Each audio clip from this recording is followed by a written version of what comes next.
Ditampilkan Amari bersaudara sedang menikmati kebersamaan di tepi pantai. Ren yang masih belum puas ingin kembali berenang, tentunya bersama sang kakak yaitu Jared. Awalnya Jared merasa ragu karena air pasang, namun setelah didesak, akhirnya sang kakak pun setuju dan mereka mulai kembali berenang bersama. Namun pada momen ini terjadilah musibah yang tak terduga dan membuat Ren memulai suatu proyek yang luar biasa. Selamat datang dan selamat berjumpa kembali bersama saya Teguh Gusto yang masih di dalam gua. Bagaimanapun kabar dan dimanapun kalian berada, selalu saya mendoakan semoga teman-teman baik-baik saja. Seperti biasa, saya akan bercerita yang mana kali ini tentang sebuah film berjudul Other Life, rilis di tahun 2017, disutradarai oleh Ben C. Lucas. Dan kalau begitu, langsung saja siapkan diri dan juga siapkan kopi karena cerita akan segera kita lanjut. Scene beralih ke pemandangan yang disaksikan dari jendela gedung. Ren terbangun dengan cairan hitam yang menetes dari matanya. Wanita itu terlihat duduk di lantai dengan wadah tetes mata yang kosong. Ren adalah seorang kepala penelitian di sebuah perusahaan teknologi yang dia dirikan bersama seorang rekan yaitu pengusaha bernama Sam. Dengan menggunakan nanoteknologi, Ren berhasil menciptakan Other Life, yaitu bentuk biologis dari realitas virtual yang bisa menghasilkan kenangan hidup. Dengan menggunakan Other Life, seseorang bisa bepergian ke lingkungan yang sama sekali berbeda dan menikmati kebebasan sepenuhnya. Dan ya, produk tersebut belum dipasarkan karena masih dalam tahap pengujian. Yang melakukan pengujian adalah Ren sendiri dengan diawasi oleh rekannya Byron. Namun, tanpa sepengetahuan yang lain, Ren diam-diam juga menguji produk tersebut pada saudara laki-lakinya yang dalam keadaan koma. Dia mengungkapkan bahwa Jared secara tidak sengaja tenggelam saat mereka pergi berenang. Ren memang berhasil menyelamatkan, namun kerusakan parah terjadi pada otak Jared. Dan saat itu, Ren selalu menyalahkan dirinya sendiri atas apa yang dialami oleh saudaranya.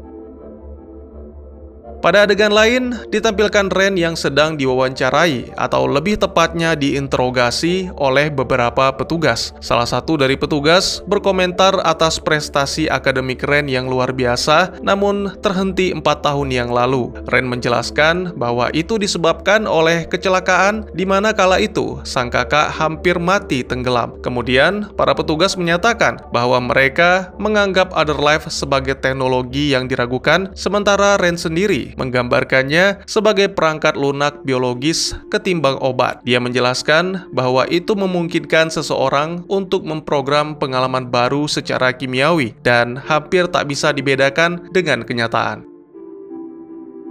Selain itu, pembicaraan juga sedikit menyinggung tentang ayah Ren, yaitu Dr. Robert, yang sebelumnya menyatakan keprihatinan tentang potensi bahaya akan paparan Other Life yang terlalu lama. Teknologi tersebut sangat berisiko menyebabkan kejang dan bahkan bisa merusak otak. Ren tidak membantah hal itu karena akan selalu ada risiko yang harus ditanggung jika terjadi penyalahgunaan, tidak peduli zat apapun itu. Belakangan ini, Ren sering bereksperimen dengan pengalaman berseluncur di atas salju dan mendaki gunung. Terkadang terjadi kesalahan yang menyebabkan kecelakaan, misalnya seperti saat ini. Tiba-tiba saja terjadi masalah teknis pada program yang menyebabkan seluruh kejadian mengalami pengulangan.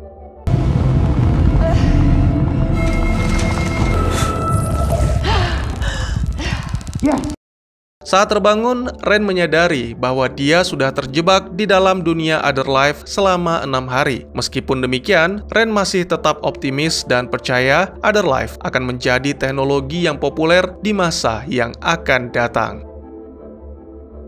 Di tempat lain, sang rekan kerja, Sam, menawarkan konsep Other Life kepada para investor, meyakinkan mereka bahwa produk dapat dipasarkan dan akan memberikan pengalaman singkat yang berlangsung selama berhari-hari di dalam dunia Other Life. Setelah pertemuan itu, terjadi perselisihan antara Ren dan Sam tentang masa depan dan visi perusahaan. Ren akhir-akhir ini berurusan dengan banyak masalah, dan itu juga berdampak pada hubungan asmaranya dengan seorang rekan kerja bernama Danny dikarenakan kurangnya waktu bersama. Pada suatu malam, Ren dan Byron berhasil mengidentifikasi kesalahan dalam kode dan setelah diuji, ternyata versi revisi untuk sementara tidak mengalami masalah. Ren telah menyelesaikan 482 tes dan mendapat kesimpulan sepertinya waktu yang paling aman untuk berada di Other Life adalah selama 20 hari. Beberapa hari kemudian, Ren kembali ke rumah sakit untuk menguji Other Life pada sang kakak. Dan kali ini, terlihat mata Jared berkedut yang mana memberikan secercah harapan. Sayangnya, ketika menjelaskan hal itu, dokter hanya menganggap sebagai hal yang umum dan sering dialami oleh pasien koma. Keesokannya, Ren mengunjungi sang ayah di sebuah fakultas perguruan tinggi. Mereka membahas tentang Other Life dan potensinya untuk membantu Jared terbangun dari koma. Keduanya pun terlibat pertengkaran karena Robert tidak bisa membiarkan Jared terus berada dalam keadaan koma, yang mana menurut Ren itu sama saja dengan menyerah. Namun Robert tetap mengabaikan karena yang dia inginkan hanyalah dukungan, bukan persetujuan putrinya.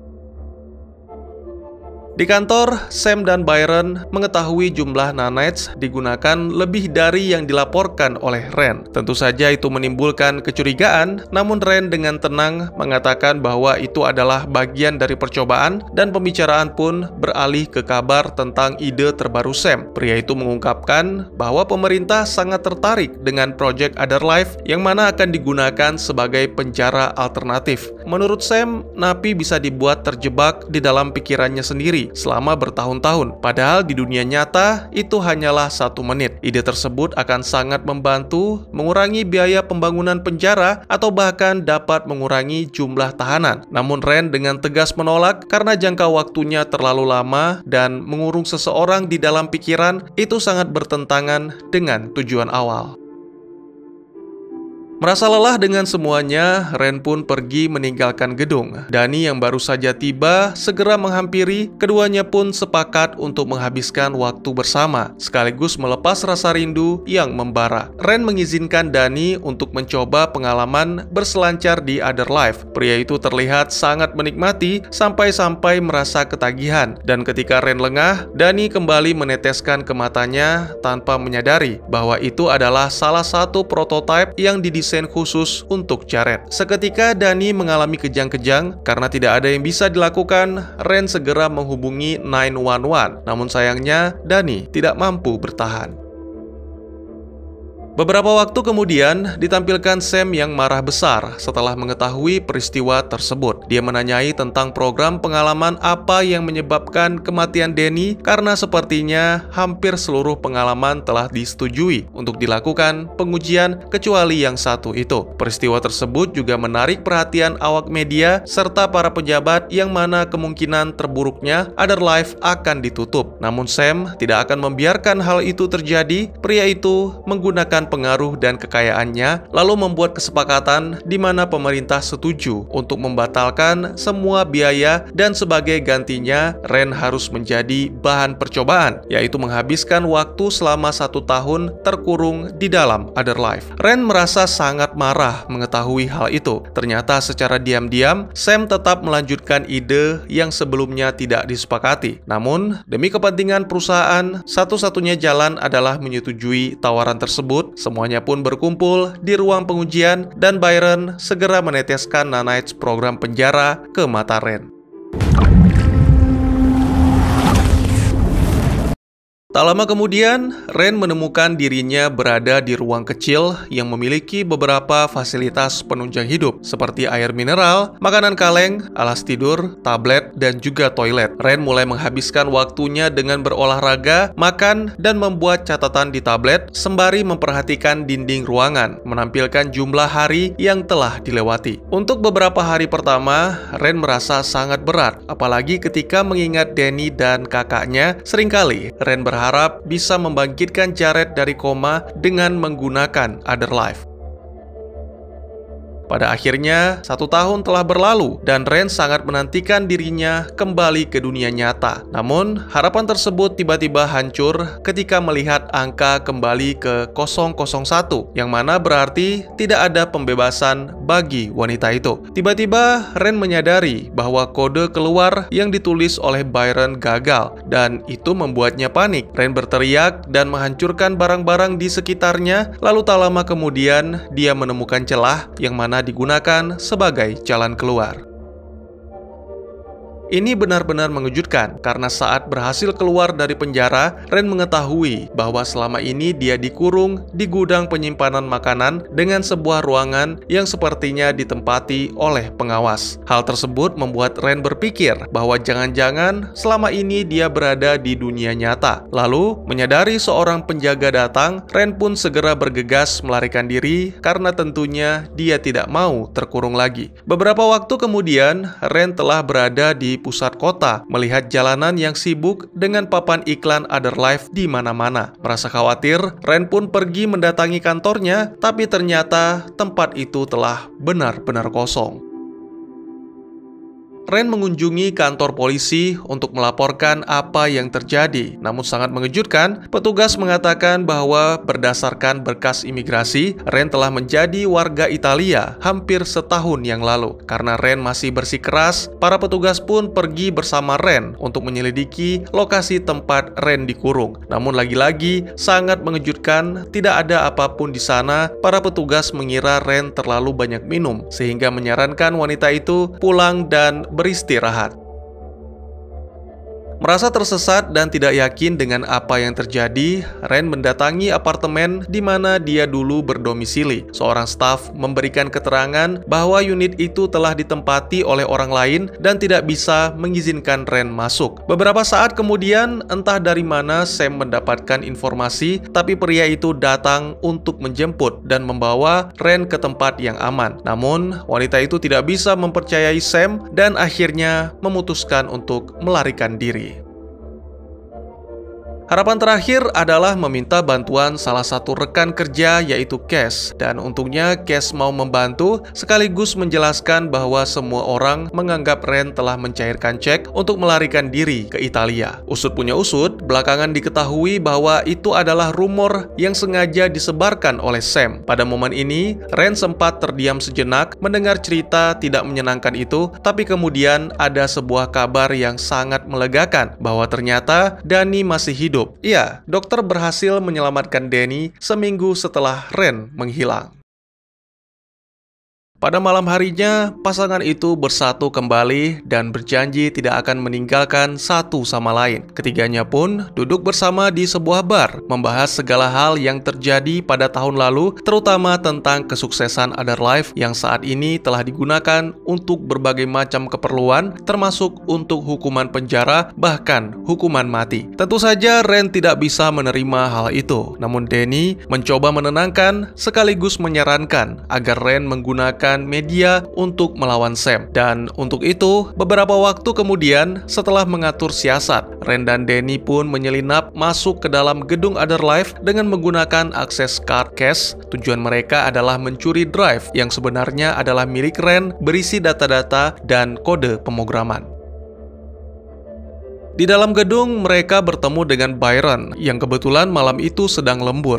Ya, ternyata Byron salah satu dari antek-antek Sam. Danny segera menahannya agar memberikan kesempatan kepada Ren untuk menemukan drive. Tak lama berselang, Ren berhasil menemukan apa yang dia cari. Segera pasangan itu melarikan diri, serta tidak lupa Ren melampiaskan kekesalannya dengan mendaratkan sebuah pukulan keras ke wajah Byron. Dalam pelarian, tiba-tiba saja para petugas keamanan datang menyerbu. Para petugas bahkan telah menangkap Cass, dan di saat-saat terakhir, Cass meminta Ren dan Danny melarikan diri dengan menggunakan mobil yang ia tinggalkan. Ren mengungkapkan bahwa sebenarnya masih ada hal lain yang mereka butuhkan. Namun karena seluruh petugas keamanan di Otherlife dalam keadaan siaga, mereka harus menunda dan Ren menyarankan agar mereka menuju ke salah satu rumah milik Robert yang jauh dari kota. Setibanya di sana, ternyata tidak ada siapapun di rumah itu, sehingga Ren memutuskan untuk mulai bekerja semalaman demi menyiapkan bahan-bahan yang diperlukan. Keesokan hari, Robert kembali ke rumah itu dan setelah membicarakan semuanya, akhirnya kali ini Robert mendukung rencana putrinya. Ini menjadi motivasi bagi Ren kembali bekerja dan tak butuh waktu lama bagi wanita itu untuk menciptakan prototipe Otherlife baru yang lebih canggih. Tidak mau membuang-buang waktu, Ren segera menuju ke rumah sakit untuk menggunakan prototipe yang baru kepada kakaknya. Wanita itu benar-benar terkejut sekaligus lega karena prototipenya benar-benar bekerja sehingga membuat Jared siuman. Namun perasaan lega itu seketika sirna saat Jared mulai mengalami kejang. Situasi pun semakin memburuk. Ren yang merasa putus asa akhirnya menonaktifkan semua alat penunjang kehidupan lalu membiarkan sang kakak pergi dengan damai.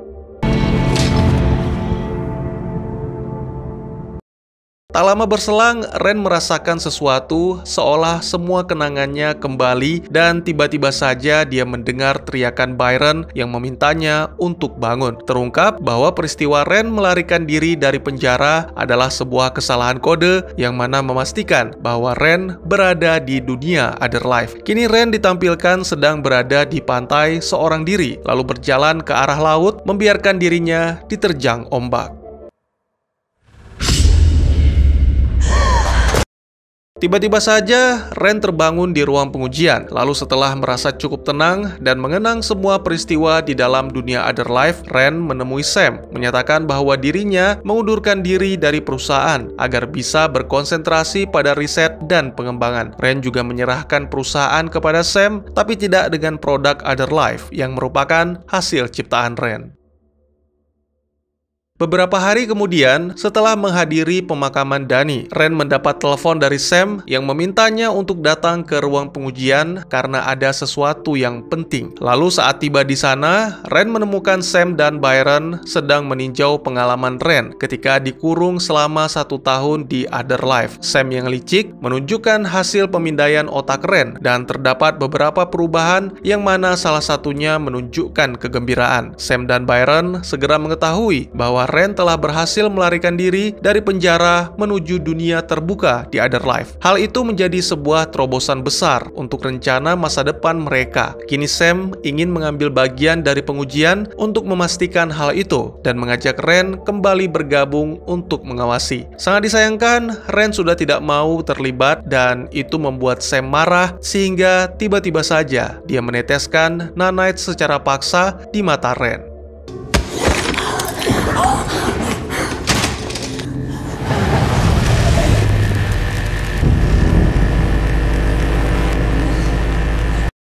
Ren kembali terjebak di penjara, namun kali ini berhasil menenangkan dan meyakinkan diri bahwa semuanya adalah simulasi demi mempercepat waktu di Otherlife. Lalu, segera setelah melewati 1 tahun di penjara Otherlife, Ren terbangun dan tiba-tiba saja langsung menyerang Sam. Wanita itu dengan cepat menyeka cairan nanites di matanya, lalu dipindahkan ke mata Sam. Sehingga kini, Sam yang terjebak di dalam penjara Otherlife.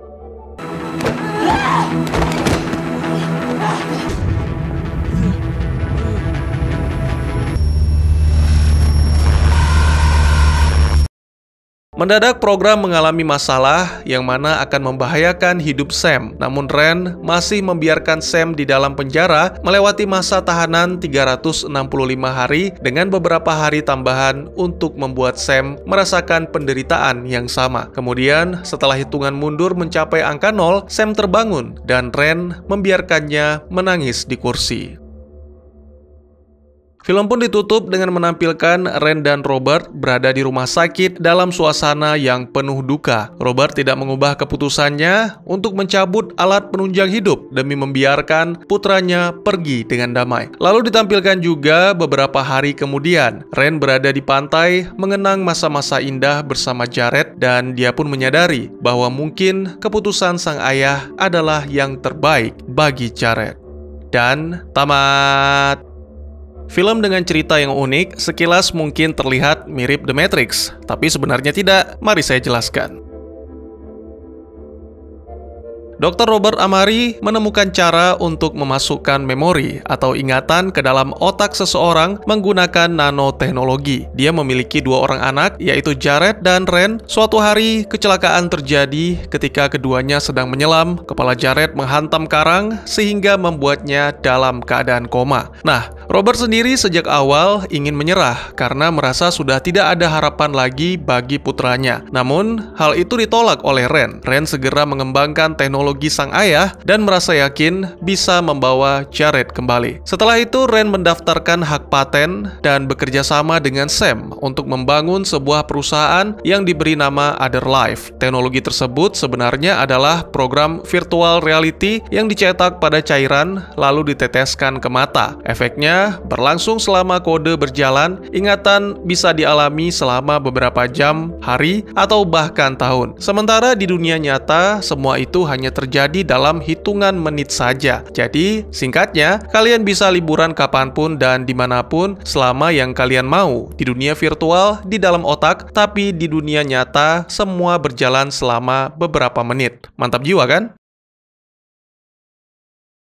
Seperti yang kita tahu, Ren sendiri yang menguji coba teknologi tersebut dan sekaligus menyempurnakannya. Pertama adalah program memori liburan, ditampilkan dalam adegan Ren sedang berseluncur ria di atas salju, yang mana produk tersebut akan dipasarkan. Dan yang kedua, yang ini secara diam-diam dia kembangkan, yaitu program memori tenggelam. Bedanya adalah kode pada memori berseluncur tidak bisa diubah, artinya pengguna hanya berada di tempat yang sama. Nah, yang satu lagi, memori tenggelam, yang diciptakan khusus untuk Jared, itu memungkinkan penggunanya untuk mengubah kode. Ren merahasiakan penemuan mutakhirnya karena jika memori ini dipasarkan, maka semua orang akan lebih memilih hidup di dunia maya untuk melarikan diri dari pahitnya kehidupan nyata. Lah terus kenapa diuji coba ke Jared, Bang? Karena kodenya bisa diubah. Ren berharap Jared bisa menyelamatkan diri dari ombak sehingga kepalanya tidak terbentur karang, dan pada akhirnya Jared yang merasa bahwa dirinya selamat akan terbangun dari koma. Tapi ya pada kenyataannya ini tidak berhasil.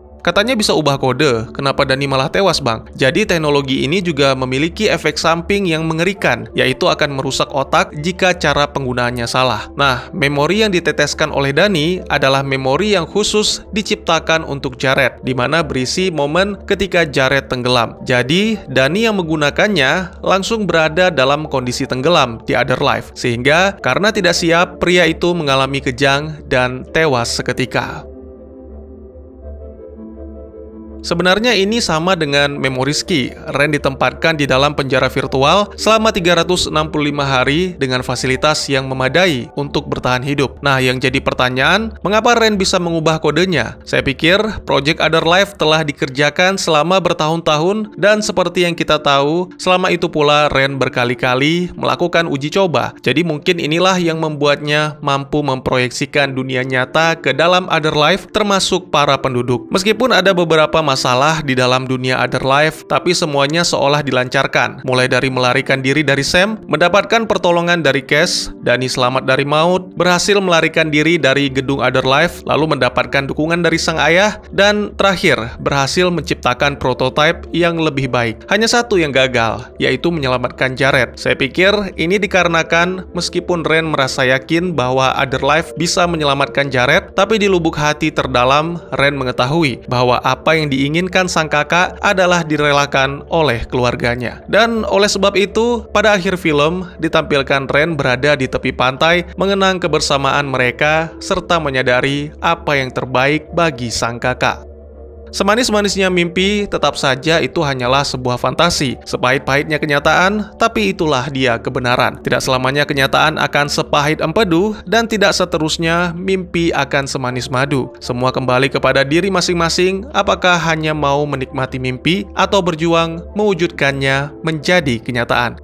Mungkin segitu dulu teman-teman, terima kasih buat kalian yang sudah menyaksikan, dan pastinya kalian sangat dipersilahkan untuk bertanya jika memang masih ada yang belum jelas. Buat yang mau request juga silahkan, bisa langsung ketik di kolom komentar, atau buat yang malu-malu bisa DM ke Instagram saya di @tekugusto. Insya Allah pasti akan saya baca. Mari kita jadikan kolom komentar sebagai sarana penambah wawasan dan menciptakan jalinan persaudaraan, bukan malah menjadikannya sebagai tempat pembulian sehingga menciptakan permusuhan. Jangan lupa untuk dukung terus channel ini dengan cara share, like, dan subscribe karena dukungan dari kalian sangat berharga bagi saya demi perkembangan channel ini. Saya Gusto, sampai jumpa di video selanjutnya. Tetap semangat, tetap bersyukur setiap hari. Dadah!